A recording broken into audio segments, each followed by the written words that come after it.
ए काय रे आलास सकाळ सकाळ दारू पण? काय रे तुला जन्माला घातल्यावर माझी चूक झाली मोठी. हे तू मोठा ना रे, आणि हे काय दारवाचा धंदे करतोस, दारू पितोस वगैरे, काय नकरा घर कोण चालवणार? काय रे बापूस काय तुझा? ते सोन्यासारख्या पोरीचा वाटोळा लावलास.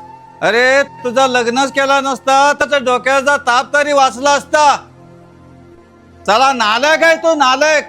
हे जेवण दे, जेवायला वेळ कर. थांबा वाढते. खा आणि परत दारू टोचायला जा. दुसरा येते काय तुला? हे गा बस, तुम्ही सांगली माझ्या जेवण टाकता बाय, समजला? माझ्या घरातून बाहेर पड. न्याय तो बरा इथं. नालायक साला. अरे देवा, सकाळ सकाळ आला दारू पिऊन. अरे हे आजच नाही, रोजच झालंय हे. अरे मग त्याला सांगोलीला घेऊन जा ना. कशाला? अरे दारू सोडायला. त्यांच्याकडे सगळी औषधं आयुर्वेदिक आहेत. अरे त्यामुळं शरीरावर कुठला साईड इफेक्ट होणार नाही.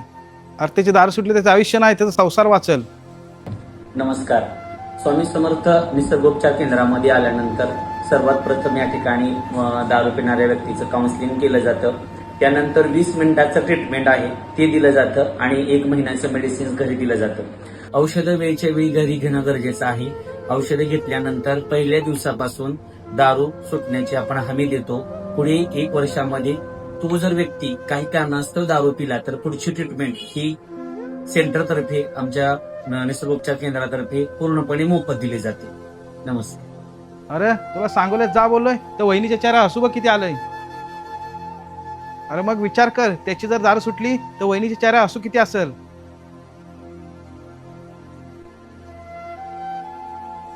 होय, आताच दादाला घेऊन जातो. अरे दादा, अरे तुझ्यावरती आम्ही रागवत नाही रे, पण तुझी अशी अवस्था आम्हाला बघवत नाही रे. आणि तू बदललास ना तर फक्त तूच नाही तर संपूर्ण घर आनंदी होईल.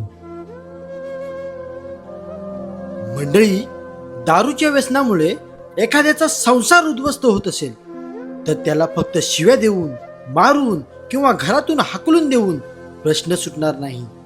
एकदा त्याला उपचारासाठी घेऊन जाऊन बघा. कदाचित तुम्ही केलेली ती एक छोटीशी मदत एखाद्याचं संपूर्ण कुटुंब वाचू शकतं. आम्ही दादाला घेऊन सांगोल्याला जातोय.